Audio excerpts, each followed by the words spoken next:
Do you ever feel like your breakthrough is somehow getting blocked by somebody else? That you're supposed to receive a miracle, you're supposed to receive a breakthrough, you've been waiting for it, and somehow something or someone steps right in the way of your miracle. And welcome to Legendary Living Devotional series. We're in week 4. This is Thursday, and I want to talk about what happens when your breakthrough gets blocked.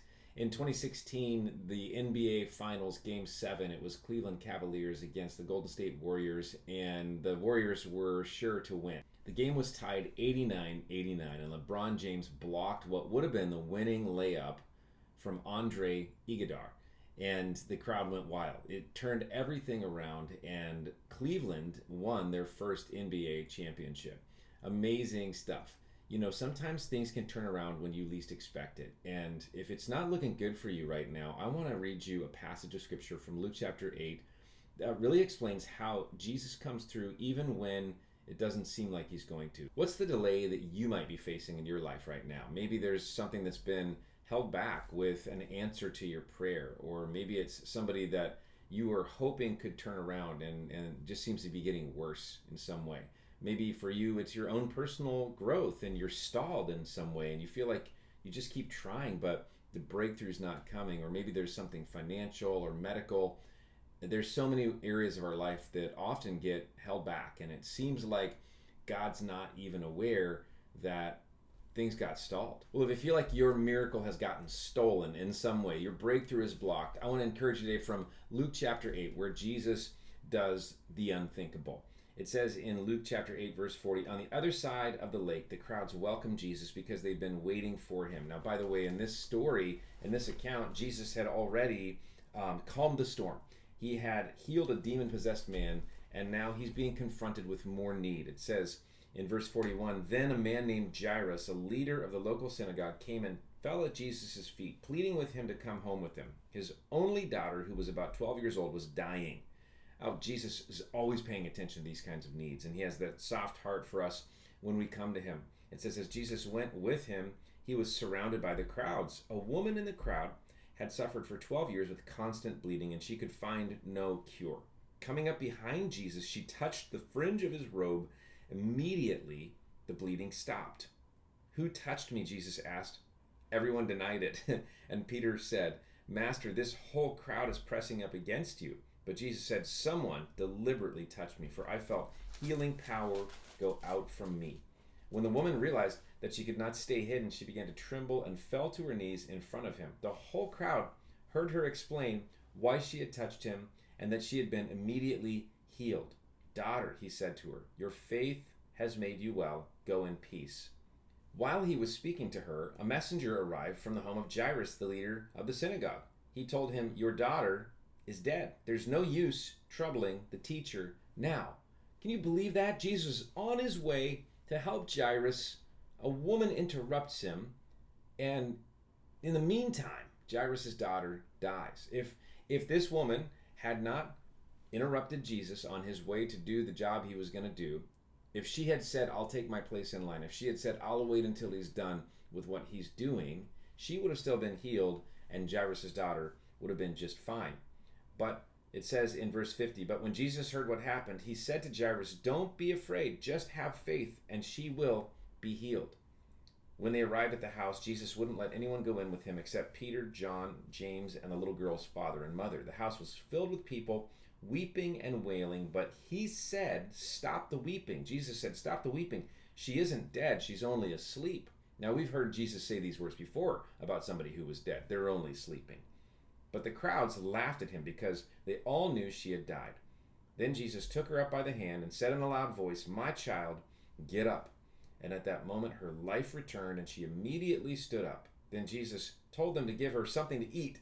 Her parents were overwhelmed, but Jesus insisted that they not tell anyone what had happened. Oh my goodness, this is so crazy.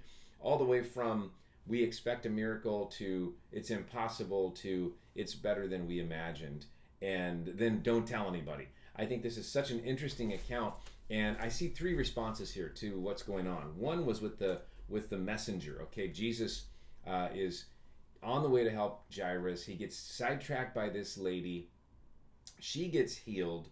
Jairus' daughter dies. The messenger comes and said, there's no use. That's one response. And you might be feeling that sometimes. You look at your finances, you look at your relationships, you look at your job, you look at your family, you look at your own personal growth, and you go, there's no use. I've tried this a million times. I've thought God was going to help me. It looked like things were going to work out, and now it's a dead end. And you might be thinking, there's no use. That's the messenger coming. Are you going to believe the message of the messenger? That's one of the responses. Then there was the crowd. What did the crowd do? They laughed. They thought, this is preposterous. This is impossible. This guy's saying that a dead girl is sleeping and he's somehow going to wake her back up. And they laughed. And that can be one of the responses that other people have when you think or you say, I believe God's going to turn this around. It can be the response inside your head, laughing at your own situation. It can be the response of the enemy trying to get you to believe this laugh and say, this is a joke. I shouldn't believe that. That's silly that God could turn this around.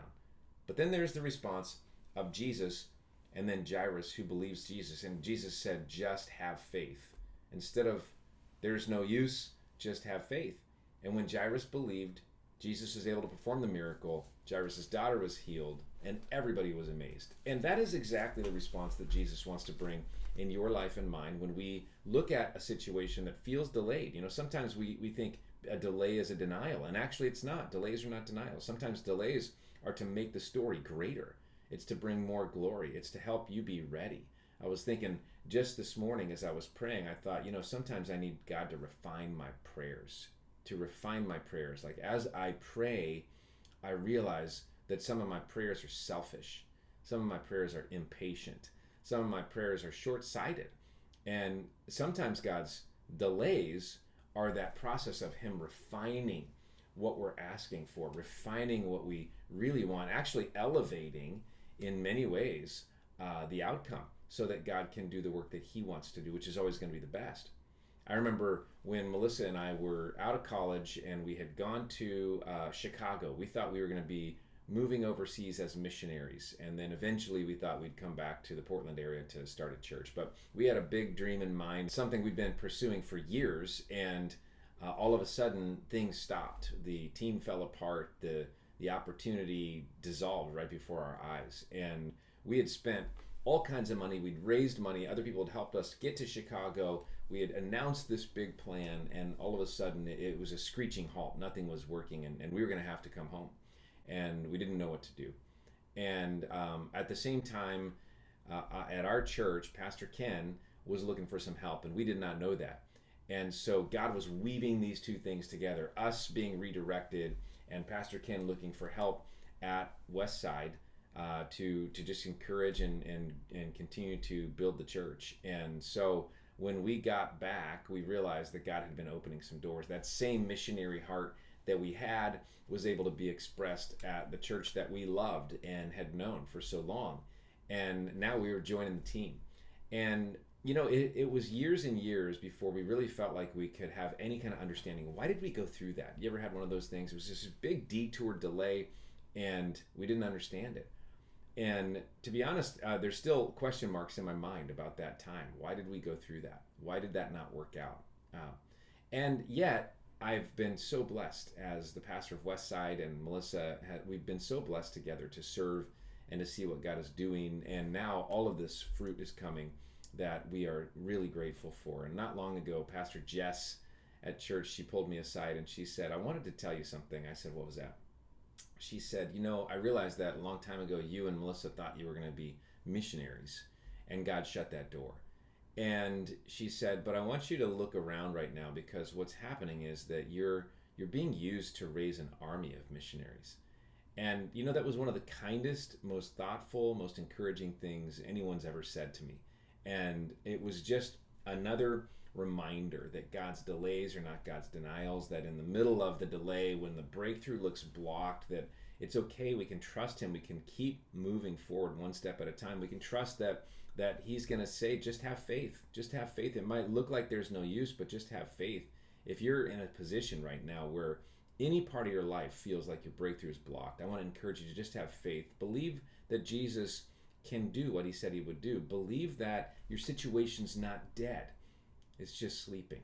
And God's going to wake it up at just the right time. I hope you have an awesome day, and I hope to see you again tomorrow.